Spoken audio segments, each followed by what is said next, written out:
Bismillahirrahmanirrahim. Assalamu alaikum. Welcome to exercise 6.5 and question number 1.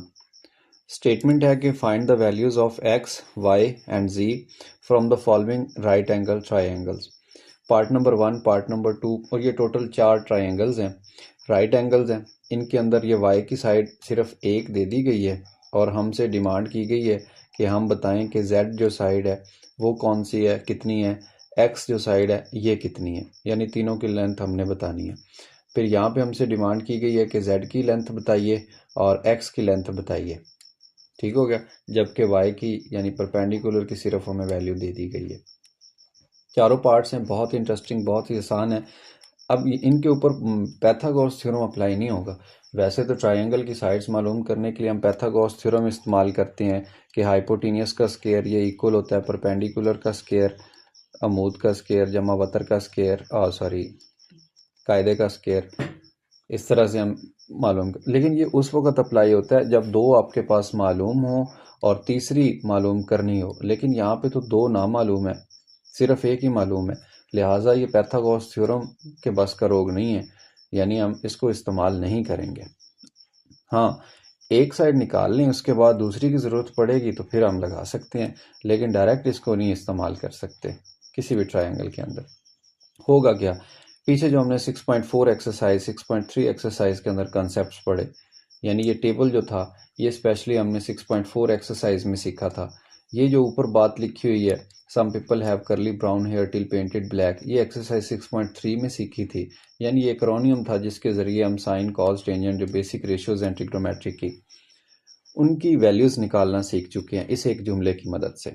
इसमें जो S है ये साइन को ज़ाहिर करता है, सी कॉज को ज़ाहिर करता है, टी टेंजेंट को ज़ाहिर करता है। अब ये रेशोज क्या होती हैं, जो साइन होता है ये परपेंडिकुलर ओवर हाइपोटेनियस को ज़ाहिर करता है, परपेंडिकुलर और हाइपोटेनियस के जो रेशो है उसको साइन। बेस और हाइपोटेनियस की रेशो को कॉज ज़ाहिर करता है और परपेंडिकुलर और बेस की रेशो को टेंजेंट ज़ाहिर करता है। और ये जो टेबल था इसके अंदर ये एंगल्स दिए गए हैं आपको ऐसे है हॉरिजेंटली, और वर्टिकली आपको रेशोज के नाम दिए गए हैं और उनके दरमियान में ये वैल्यूज़ हैं जो कि 6.4 के अंदर प्रैक्टिस कर चुके हैं। अब हम क्या करेंगे, इन दोनों कॉन्सेप्ट्स को यानी 6.3 एक्सरसाइज और 6.4 एक्सरसाइज के जो कॉन्सेप्ट्स थे इन दोनों को आपस में मिला के हम ये वाली चीज़ सीखेंगे कि जब पैथागोरस थ्योरम फेल होता है तो फिर ट्रायंगल की जो बाकी साइड्स होती हैं राइट ट्रायंगल की वो कैसे निकालते हैं। और ये यहाँ पे सिर्फ दो एंगल हमें दिए गए हैं, एक एंगल ये 90 का है, एक 30 का है, और ये वाला एंगल भी नामालूम है। तो इस एंगल की तो उसने बात नहीं की। हाँ, अगले क्वेश्चन के अंदर वो ज़रूर करेगा, क्वेश्चन नंबर 2 में। तो एंगल कैसे निकलेगा, 90 ये है, 30 ये है, 90 और 30 120, और जो टोटल होता है वो 180 होता है, यानी 60 की कमी थी। तो ये एंगल भी हम निकालने सीखेंगे क्वेश्चन नंबर 2 में। बहरहाल यहाँ तक क्वेश्चन नंबर 1 की बात है, तो इसको हम सॉल्व करते हैं।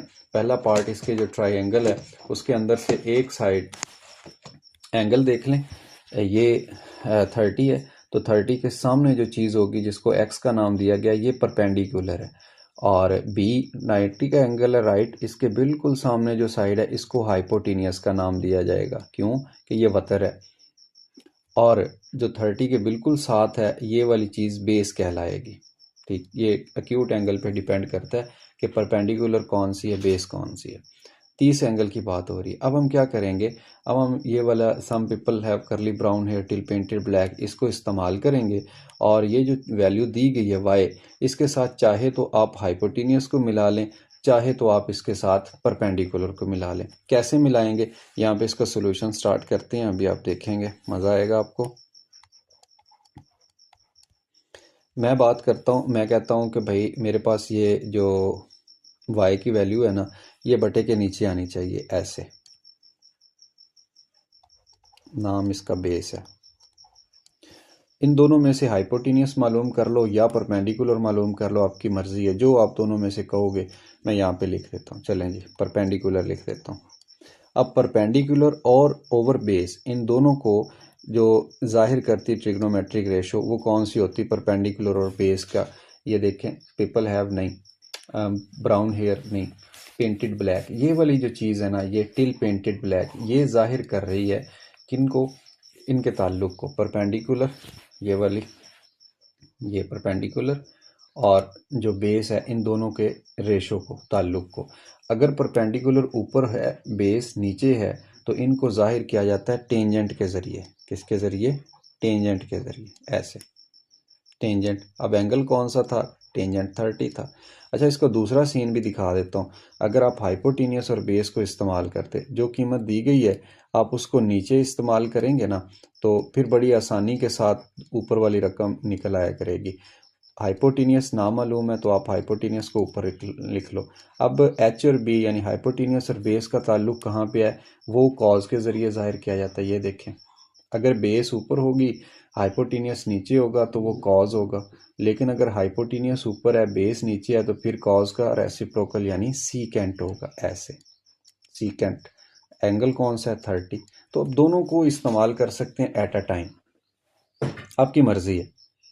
सिर्फ ये लाइन अगर आपने 6.3 में प्रैक्टिस की है तो फिर ये बहुत ज़्यादा आसान है, और अगर अभी तक आपने नहीं की तो फिर आप 6.3 पहले सॉल्व कीजिए, फिर आपको ये बहुत ज़्यादा आसान लगेंगे।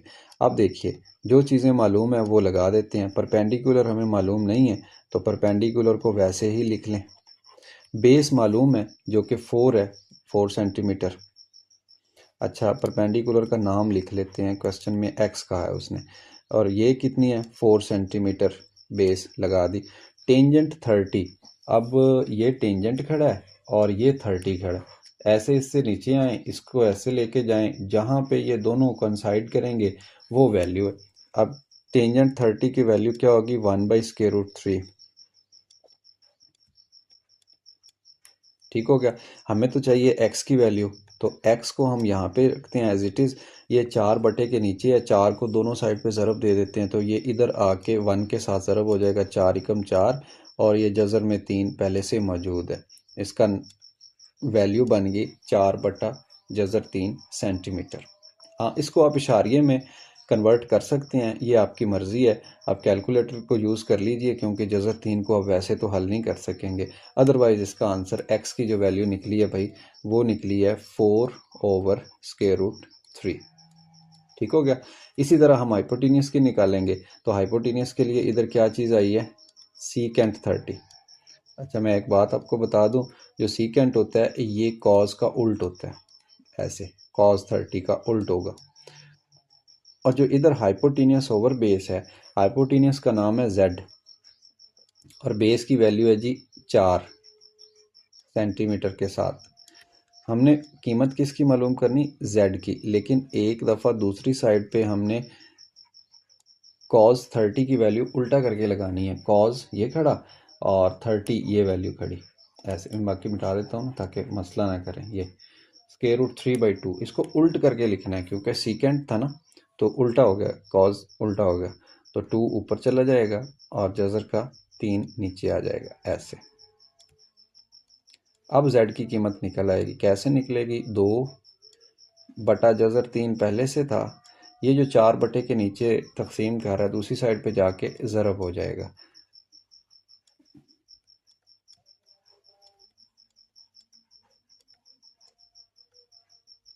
तो ये जो अननोन साइड थी, ये आ गई, जो जेड थी हाइपोटेनियस, ये आ गई 8/जज़र 3। समझ लगी? कितनी आसानी के साथ हमने दोनों कॉन्सेप्ट टेबल को और जो रेशोज़ थी उनको आपस में कंपेयर किया, दोनों को इकट्ठा साइमल्टेनियसली इस्तेमाल किया, और हमारा क्वेश्चन सॉल्व हो गया। इसी तरह जो पार्ट नंबर 2 है, अच्छा ये चीज़ें मैं अब रेज़ कर देता हूँ ना, जो गैर ज़रूरी बातें हैं। अच्छा, पार्ट नंबर 2 के लिए मैं पहले तो कलर चेंज कर लूँ, ऐसे। अब देखिए, एंगल है ये वाला π/4। π/4 होता है 45 डिग्री। पाई की जगह पे 180 रखें, कैंसिल करें तो 45 डिग्री। इसके सामने ये जो कीमत दी गई है वाई की, ये परपेंडिकुलर दिया गया। हाइपोटेनियस नाम मालूम है, हम इसको मालूम करेंगे। एक्स जो है नाम रखा हुआ, ये असल में बेस होती है। अब हम क्या करेंगे, पहले तो देख लें कि परपेंडिकुलर का ताल्लुक हाइपोटेनियस से लेना है या बेस से लेना है। जो मालूम चीज़ है उसको आपने बटे के नीचे लिखना है, ऐसे। अब परपेंडिकुलर को मैं बटे के नीचे लिखूंगा, ठीक है। ऊपर आपकी मर्जी है, हाइपोटेनियस लिखना है ये लिख लें, या थोड़ा सा यहाँ कर लें सॉल्व। परपेंडिकुलर नीचे है और बेस को ऊपर लिख लें, आपकी मर्जी है, ऐसे। अब देखते हैं हाइपोटेन्यूस और परपेंडिकुलर का ताल्लुक क्या होता है एच पी का। हाइपोटेन्यूस और परपेंडिकुलर, ये देखिए, ये साइन परपेंडिकुलर ऊपर होता, हाइपोटेनियस नीचे होता, तो हम इसको साइन लिखते हैं। लेकिन अब उल्ट है, हाइपोटेनियस ऊपर है, परपेंडिकुलर नीचे है, तो आप इसको लिख देंगे कॉसिकेंट। एंगल कौन सा था, 45 का, तो ये आ गया जी कॉसिकेंट 45। अगले स्टेप में आप इसको उल्टा करके भी लिख सकते हैं, कॉसिकेंट 45 का उल्ट होता है साइन 45, ऐसे भी लिख सकते हैं। यानी ये जब उल्टा काम हुआ, जो ये आपने याद किया हुआ था, ये उल्टा हुआ, तो साइन को भी उल्टा करके लिख देंगे, परपेंडिकुलर, ऐसे। अब हम क्या करेंगे, हाइपोटेनियस का नाम लिख दें। हाइपोटेनियस का नाम क्वेश्चन में z लिखा हुआ है, परपेंडिकुलर की वैल्यू लिख दें जो कि जज़र 3 है, ये आगे, ठीक हो गया। अच्छा जी, अब साइन 45 के सामने जाइए। साइन 45 की कीमत होती जज़र 2 नीचे बटे के और 1 ऊपर है, लेकिन जब आप इसको उल्टा करेंगे तो देखें बटे के नीचे 1 आ जाएगा और ऊपर जज़र 2 आ जाएगा, ये रकम उल्ट होगी। अब ये कॉसिकेंट 45 की बन गई। इधर क्या था, z बटा जज़र 3, जबकि हमें जो कीमत चाहिए वो सिर्फ z की चाहिए। जज़र 3 इधर एक्स्ट्रा है, इस साइड पे जज़र 2 था, बटे का 1 आप इग्नोर कर सकते हैं, और ये जो बटे इस साइड पे बटे के नीचे जज़र 3 था, दूसरी साइड पे गया, ज़रब हो गया। अब 2 जज़र वाली रकमें 1 जज़र के नीचे ज़रब हो सकती हैं, ऐसे। तो जो z है भाई, ये जज़र 6 सेंटीमीटर आ गया। अब आप इसको अगर निकालना चाहें इशारिये के अंदर, तो कैलकुलेटर आपके पास मौजूद है, आप कैलकुलेटर की मदद से इसको निकाल सकते हैं। बेस और परपेंडिकुलर का जो ताल्लुक होता है, दोबारा आ जाइए इधर, बेस और परपेंडिकुलर का जो ताल्लुक है, ये खड़ा ऐसे, ये होता है टेंजेंट के ज़रिए। उस वक्त जब बेस नीचे हो, परपेंडिकुलर ऊपर हो, लेकिन अब ये उल्ट हो चुका है, बेस ऊपर है, परपेंडिकुलर नीचे है। मैं दोबारा बता देता हूँ, अगर ये चीज़ें आपको नहीं पता तो भाई आपको 6.3 एक्सरसाइज नहीं आती, पहले आप वो कीजिए अच्छी तरीके से, उसके बाद ये आपको बड़ी ज़बरदस्त आसान तरीके से समझ आ जाएगी। अब ये असल में लिखा हुआ है को टेंजेंट, और एंगल क्या था, 45 का, को टेंजेंट 45। मतलब क्या कि आप टेंजेंट को उल्ट करके लिखेंगे ऐसे, टेंजेंट 45 की कीमत को उल्ट करके। बेस ऊपर, बेस का नाम क्या था, बेस का नाम था x। जो मालूम चीज़ होती है परपेंडिकुलर, उसकी कीमत हम नीचे लिखते हैं जज़र 3, क्योंकि इसने दूसरी साइड पे जाके ज़रब होना होता है। अच्छा भाई, अब देखिए 1 बटा टेंजेंट 45, यानी टेंजेंट 45 की कीमत होती है, ये टेंजेंट रहा, और ये 45 के नीचे इसकी कीमत होगी 1, तो 1/1 ये 1 ही होता है। ये जज़र 3 जो नीचे था, इधर आके इस 1 से ज़रब होगा, तो फिर क्या आ गया, x की कीमत, x की कीमत निकली सिर्फ जज़र 3, और साथ में यूनिट लिखते हैं सेंटीमीटर।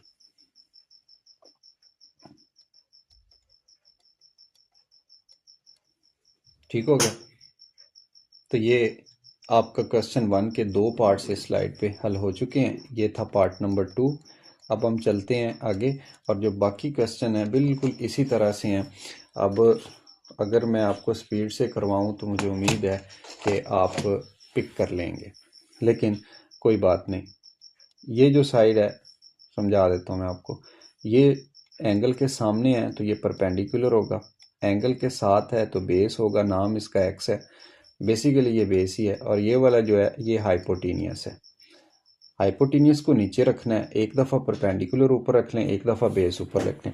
अब ये देखें, जो मालूम चीज़ है उसको हमने नीचे रखना है, हाइपोटेनियस को नीचे रख लेते हैं और परपेंडिकुलर को ऊपर रख लेते हैं।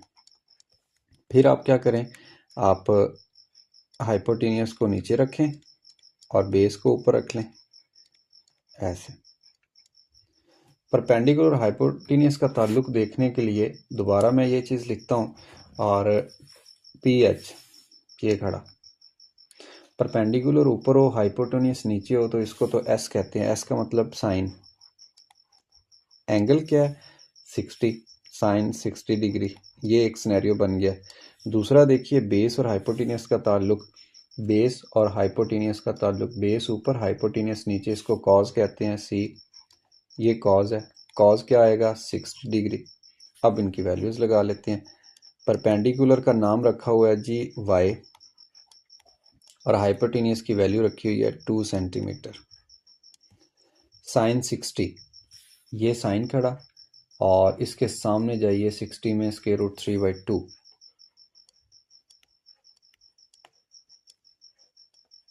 वाई की कीमत निकालनी तो ये 2 सेंटीमीटर बटे के नीचे था, ये इधर आके ज़रब हो जाएगा ऐसे 2। ये 2 से 2 कैंसिल, सिर्फ रहेगी वाई की कीमत जज़र 3 और ये सेंटीमीटर है। पता चला कि जो परपेंडिकुलर था वो जज़र 3 सेंटीमीटर था, ये वाला। फिर हम बेस और हाइपोटेनियस के ताल्लुक को इस्तेमाल करते हैं और बेस का नाम लिखते हैं जो कि x है, हाइपोटेनियस है जो कि 2 था सेंटीमीटर के अंदर। cos 60 की वैल्यू, ये cos, इसके सामने 60 में जाएं तो 1/2 आता है। ये बटे के नीचे वाला जो 2 है दूसरी साइड पे जाके ज़रब होगा तो ये आ गया x की कीमत 1 सेंटीमीटर। अब x क्या चीज़ है, इधर देखिए, ये बेस है तो बेस 1 सेंटीमीटर की है। तो हमने क्या किया, जो पार्ट नंबर था हमारा तीसरा वो भी ख़त्म कर लिया क्योंकि z की वैल्यू दी गई थी, x और y की हमने मालूम कर ली। इनको मज़ीद अगर आप लिखना चाहें तो आप यूँ लिख सकते हैं कि जो y था ये परपेंडिकुलर था।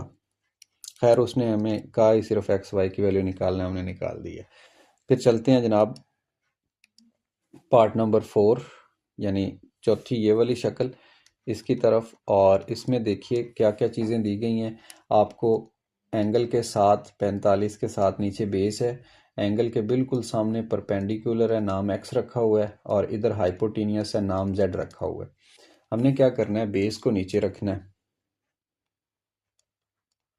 बेस को नीचे रखना है, हाइपोटेनियस को ऊपर रखना है। और अगली दफ़ा हमने क्या करना है, बेस को नीचे रखना है, जो कीमत दी गई होती है उसको हमेशा नीचे ही रखना है, और परपेंडिकुलर को ऊपर रखना है। अब देखिए एच और बी, हाइपोटेनियस का एच और बेस का बी, एच और बी का ताल्लुक होता है जनाब ये देखिए कॉज वाले से। लेकिन ये उस वक्त होता है अगर बेस ऊपर आए हाइपोटेनियस नीचे आए, कॉज बनता है। लेकिन अब क्योंकि उल्ट है, हाइपोटेनियस ऊपर है बेस नीचे है, तो कॉज की बजाय ये बन जाएगा सीकेंट। उसका रेसिप्रोकल होता है, उल्ट होता है 45 डिग्री। इसको मज़ीद अगर मैं यहाँ पे लिखूँ तो सीकेंट को यूँ उल्टा करके लिखा जा सकता है, कॉज 45 डिग्री के बराबर होता है। अच्छा, हाइपोटेनियस का नाम क्या रखा हुआ है, z, और बेस की कीमत क्या रखी हुई है 4 सेंटीमीटर। ये z/4 तो वैसे ही लिख लें, लेकिन cos 45 की कीमत उल्ट करके लिखनी। ये cos है और इसके सामने ये 45 की कीमत है, इसको उल्ट करके लिखना है। जज़र 2 ऊपर आ जाएगा और 1 बटे के नीचे आ जाएगा। हमें चाहिए z की कीमत, जो 4 है इधर आके ज़रब हो जाएगा, 2 ज़रब 4, ऊपर वाली रकम ऊपर ज़रब, बटे वाला 1 आप इग्नोर कर सकते हैं, ये बन गया 4√2। ये z की कीमत आ गई, साथ में आप यूनिट लिख दें सेंटीमीटर। इसी तरह इसके पैरेलल अगर हम दूसरी रकम चलाएं ये वाली, तो परपेंडिकुलर और बेस का जो ताल्लुक होता है वो तो टेंजेंट से ज़ाहिर होता है ये वाला। लेकिन परपेंडिकुलर ऊपर हो बेस नीचे हो तो फिर सीधा सीधा इसको टेंजेंट कहते हैं।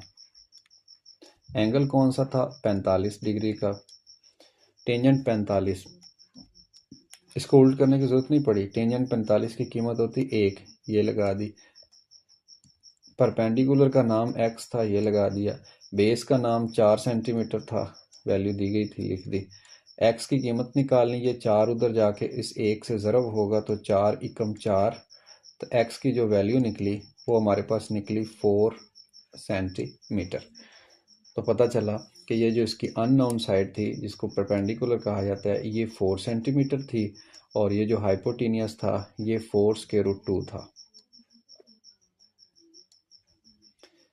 और इसके साथ ही हमारा जो क्वेश्चन नंबर 1 था 6.5 एक्सरसाइज का, उसके चारों पार्ट्स हमने सॉल्व कर लिए हैं। और कैसे किए हैं, क्योंकि पाइथागोरस थ्योरम मसला फिसागोरस फेल हो चुका था राइट एंगल की साइड्स मालूम करते हुए, तो फिर हमने क्या किया, एंगल के टेबल को और जो ट्रिग्नोमेट्रिक रेशियोज होती हैं साइन कॉस टेंजेंट, उनको इस्तेमाल करते हुए हमने बड़ी आसानी के साथ ये एक्सरसाइज और इसका क्वेश्चन हमने सॉल्व कर लिया है।